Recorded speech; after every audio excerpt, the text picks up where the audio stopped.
अस्सलाम वालेकुम to all students, welcome to the channel Noman and Juhaib tutorials. आज हम first year physics chapter number 2 scalar में वेक्टर्स के कुछ एमसीक्यू डिस्कस करेंगे जो कि किसी स्टूडेंट ने रिक्वेस्ट की थी, जिसको डिफिकल्ट लग रहे थे। पास्ट एंट्री टेस्ट के एमसीक्यूज हैं, तो आप इन पे प्रैक्टिस करें। If three vectors A B and C are 12, 5 and 13 units in magnitude such that c vector equal to a plus b, then angle between the vectors a and b। अब हम a और b को add कर रहे हैं तो हमें c vector मिल रहा है, और a और b का मैग्नीट्यूड है 12 and 5 और c का मैग्नीट्यूड है 13। तो एंगल a और b के बीच में फाइंड करनी है। अब इसको अगर हम सॉल्व करें तो by using cosine law. Cosine law use करेंगे। कोसाइन लॉ क्या होता है? Resultant vector equal to under radical a square plus b square plus 2ab cos theta.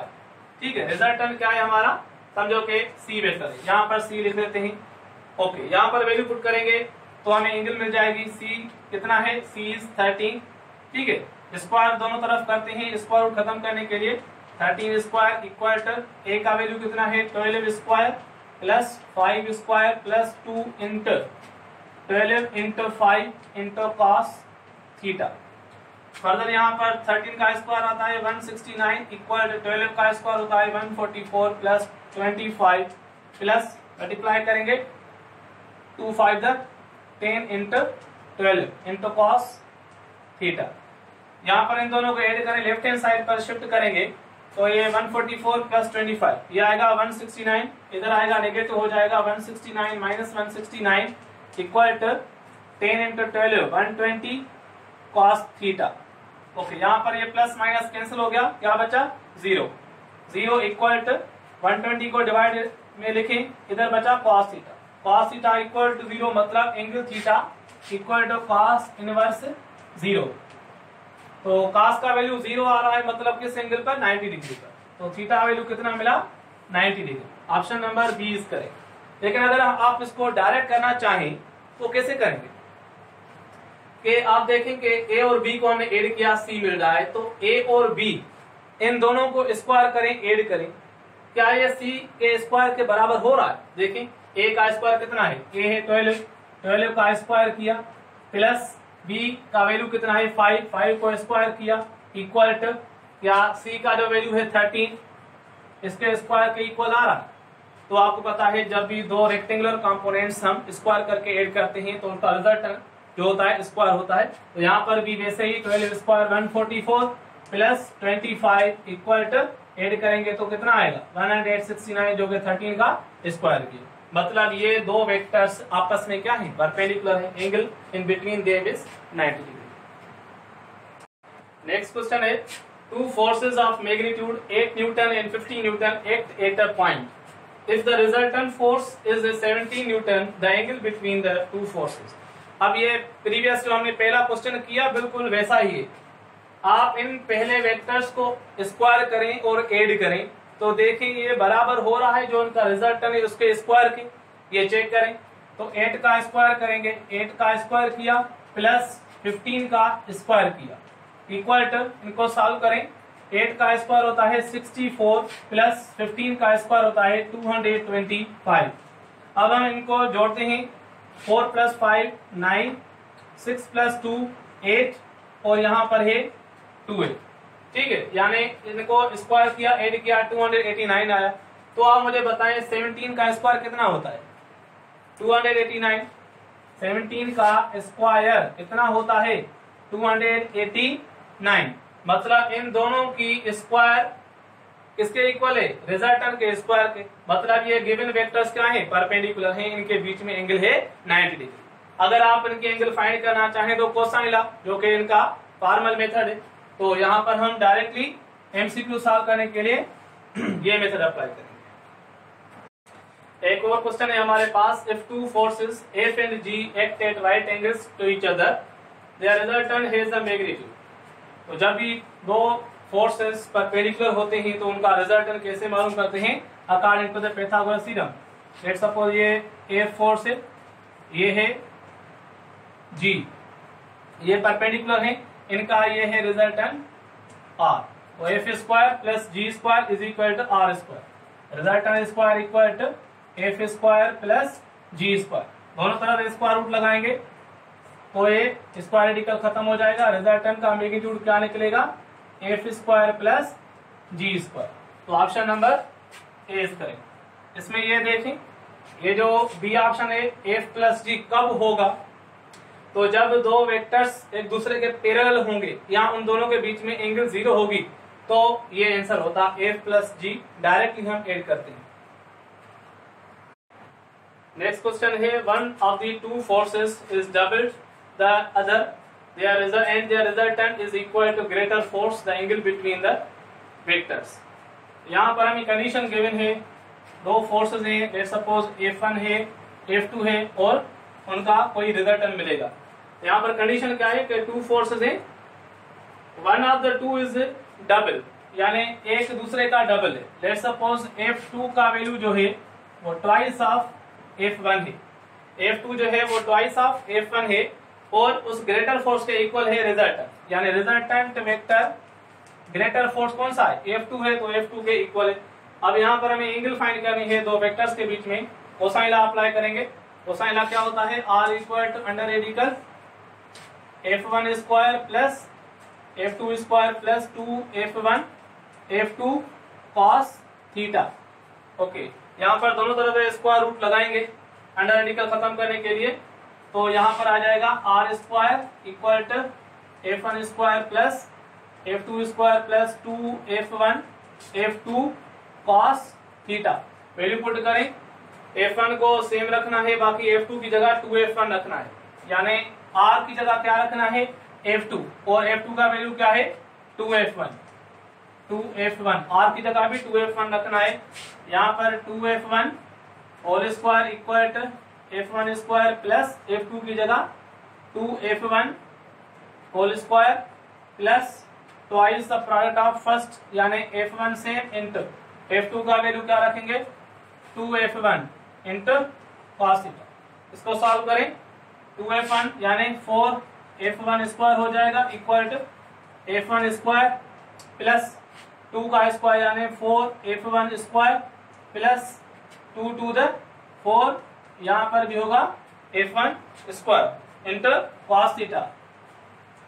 Okay, further solve करेंगे कि राइट साइड लेफ्ट साइड पे 4F1 square, right side 4F1 square, ये दोनों cancel हो गए। ये F1 स्क्वायर यहाँ पर पॉजिटिव है, लेफ्ट साइड पे नेगेटिव हो जाएगा, तो ये हो जाएगा 4F1 square into cos theta. ये हमने रखा 4F1 square cos theta equal to F1 square को लेफ्ट हैंड साइड पर ये नेगेटिव F1 स्क्वायर हो जाएगा। अब दोनों तरफ से ये कैंसिल करें या इसको शिफ्ट करें तो cos theta equal to negative F1 square upon 4F1 square. तो कैंसिल आउट करेंगे F1 स्क्वायर को, तो क्या बचेगा -1/4, यानी theta equal to cos inverse -1/4। This is your answer, यानी option number D is correct. Next question is, the scalar product of two vectors is 2 under radical 3 and magnitude of their vector product is 2. The angle between them is, यानी scalar product का magnitude और vector product का magnitude दोनों ही given है। तो scalar product of two vectors A dot B इसके equal होता है AB cos थीटा, ये याद रखें। इसको ये मैग्नीट्यूड कितना गिवन है 2 under radical 3, इसको कहते हैं इक्वेशन नंबर 1। और उसके अलावा हमें मैग्नीट्यूड गिवन है वेक्टर प्रोडक्ट का। वेक्टर प्रोडक्ट अगर हम A क्रॉस B का मैग्नीट्यूड लिखते हैं तो क्या लिखते हैं AB sine theta, cross product से साइन थीटा, डॉट प्रोडक्ट से कॉस थीटा, ये इसका मैग्नीट्यूड है 2। ठीक है, इसको बोलते हैं इक्वेशन नंबर 2। अब हमें एंगल फाइंड करनी है, तो अब इन दोनों इक्वेशन को सॉल्व करना है। इक्वेशन 1 को इक्वेशन 2 को इक्वेशन 1 से अगर डिवाइड करें, यानी divide equation number 2 by equation number 1, 2 को 1 से, तो 2 मत ऊपर रखेंगे AB साइन थीटा अपॉन में AB cos theta equal to ये आएगा 2/2 अंडर रेडिकल 3। ओके, इसको सॉल्व करना है, 2 कैंसिल हो जाएगा और B ये कैंसिल हो गए। साइन थीटा अपॉन कॉस किसके इक्वल होता है टेंजेंट भी, टेन थीटा इक्वल टू 1/अंडर रेडिकल 3 है। थीटा इक्वल टेन इनवर्स 1/3 लिखेंगे। Theta is equal to tangent inverse 1/√3। तो आपको आना चाहिए टेंजेंट इनवर्स 1/3 किसके इक्वल होता है 30 डिग्री। तो theta equal to 30 degree. Option number A is correct. Next question है if a is equal to b plus c and magnitudes of a, b and c are respectively 5, 4 and 3 units. The angle between the vectors a and c is dash dash. तो यहाँ पर हमें बिल्कुल ध्यान से करना है। इनके मैग्नीट्यूड्स गिवन है। a का मैग्नीट्यूड है 5, b का मैग्नीट्यूड है 4 और c का है 3। एड क्या हो रहे हैं b एंड c। तो ये b एंड c का मैग्नीट्यूड है, इनको स्क्वायर करें 4 स्क्वायर प्लस 3 स्क्वायर इक्वल कितना हो रहा है, ये हो रहा है 25, जो कि इसके स्क्वायर के इक्वल हो रहा है 25। यानी ये बी और सी क्या है परपेंडिकुलर है, ये किसके इक्वल होगा ए वेक्टर के। तो अगर वेक्टर डायग्राम बनाया यानी बी वेक्टर और उसके बाद ये है सी वेक्टर परपेंडिकुलर, ये है ए वेक्टर, ठीक है। अब यहाँ पर ये भी एंगल है थीटा, इसको सपोज करें एंगल फाई, ठीक है। तो अब हमें एंगल फाइंड करनी है और ऑप्शन देखने हैं कौन से हैं। तो मैग्नीट्यूड पहले देखें कि b का मैग्नीट्यूड कितना है। b का मैग्नीट्यूड है 4, यानी ये है 4, ये है 3 और ये है 5। तो यानी यहाँ पर ये जो एंगल्स होंगी अगर हम अप्लाई करें कॉस साइन, तो यहाँ पर आप देखें साइन थीटा, अगर इस थीटा के रेफरेंस में देखें तो साइन थीटा किसके इक्वल होगा, sine theta equal perpendicular upon हेपर यानी 3/5 लिखेंगे। अगर कॉस थीटा लिखना है, कॉस थीटा इक्वल किसके इक्वल होगा, cos theta equal base upon हेपर यानी 4/5। उसके अलावा अगर 5 एंगल लेते हैं तो 5 के हिसाब से ये परपेंडिकुलर होगा, तो साइन 5 किसके इक्वल होगा, परपेंडिकुलर यानी 4/5। सिमिलरली अगर हम कॉस 5 लिखें तो कॉस 5 इक्वल होगा कॉस 5 यानी ये बेस होगा 3/5। अब देखें ऑप्शन में यहाँ पर कॉस इनवर्स 3/5 है, तो 3/5 है, लेकिन ये एंगल किसके बीच में है, एंगल हमें फाइंड करने हैं एंगल बिटवीन ए एंड सी के बीच में। मतलब एंगल हमें थीटा नहीं, एंगल हमें फाई चाहिए, एंगल फाई चाहिए। तो फाई के हिसाब से हम देख रहे हैं कि कॉस इनवर्स 3/5, इसको कॉस को राइट साइड शिफ्ट करें तो phi equal to cos inverse क्या हो जाएगा 3/5, कॉस इनवर्स 3/5 यानी ए ऑप्शन सही हो रहा है। लेकिन अगर हम फाई के लिए हम देखें साइन का फैक्टर क्या आ रहा है, साइन का फैक्टर भी है, लेकिन यहाँ पर अगर हम साइन फाई का देखें साइन फाई इक्वल 4/5 यानी phi equal to sine inverse 4/5 हो जाएगा। यहाँ पर है 3/5 और हमें एंगल फाई देखनी है ना कि एंगल थीटा, क्योंकि फाई एंगल किनके बीच में, एंगल ए एंड सी के बीच में। और एंगल हमेशा दो वेक्टर्स के या तो हेड्स के बीच में होती है या फिर टेल्स के बीच में एंगल होती है, ठीक है। लास्ट क्वेश्चन है हमारे पास, if the cross product of two vectors f1 and f2 का मैग्नीट्यूड इक्वल डॉट प्रोडक्ट के मैग्नीट्यूड के इक्वल है, then f1 plus f2 addition का मैग्नीट्यूड हमें फाइंड आउट करना है, कौन सा ऑप्शन सही होगा। तो अगर हम देखें कि यहाँ पर ये f1 plus f2 direct add कब होते हैं, जब दो वेक्टर्स पैरेलल होते हैं, एंगल 0 होती है। तो हमें एंगल का नहीं पता दो वेक्टर्स के बीच में कितनी एंगल होती है। इसके लिए हमारे पास ये कंडीशन गिवन है कि दोनों वेक्टर्स क्रॉस प्रोडक्ट का मैग्नीट्यूड एंड डॉट प्रोडक्ट का मैग्नीट्यूड एक दूसरे के इक्वल है। क्रॉस प्रोडक्ट किसके इक्वल होता है, ए क्रॉस बी होता है ए बी साइन थीटा, इसका मैग्नीट्यूड इक्वल है डॉट प्रोडक्ट के यानी ए बी कॉस थीटा। तो यहाँ से हम एंगल फाइंड आउट कर सकते हैं। तो याद रखें अगर दो वेक्टर्स के क्रॉस प्रोडक्ट का मैग्नीट्यूड डॉट प्रोडक्ट के मैग्नीट्यूड के इक्वल है तो समझो कि दो वेक्टर्स के बीच में एंगल होगी 45 डिग्री। यहाँ से मालूम करते हैं, तो देख लेते हैं दोनों तरफ से ए बी को कैंसिल आउट कर सकते हैं, 1 बचा, और कॉस को लेफ्ट साइड शिफ्ट करें तो यहाँ पर होगा sine theta upon cos theta equal to 1।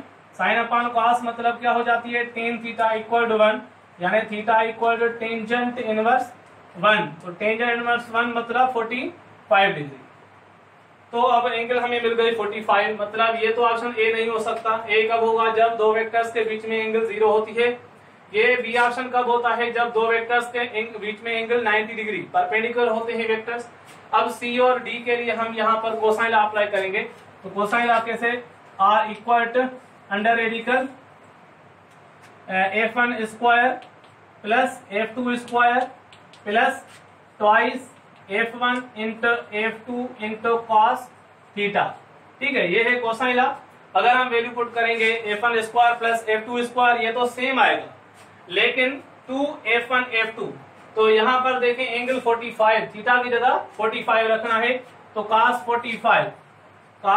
45 कितनी होती है 1/√2, यानी इस फैक्टर में 1/√2 मल्टीप्लाई होगा, तो यानी इस फैक्टर को हम देखेंगे 2f1 f2 इंटू cos 45 का वैल्यू पुट करें 1/√2, तो इसका आंसर क्या आ रहा है, 2 को लिख सकते हैं √2 2 times into f1 into f2 √2, √2 एक कैंसिल हो गया, बाकी क्या बचेगा √2 इंटू f1 इंटू f2, यानी √2 ट्वाइस वाले टाइम में प्रोडक्ट में आ रहा है, ना कि डिवीजन में, यानी सी ऑप्शन नहीं होगा, option number D is correct.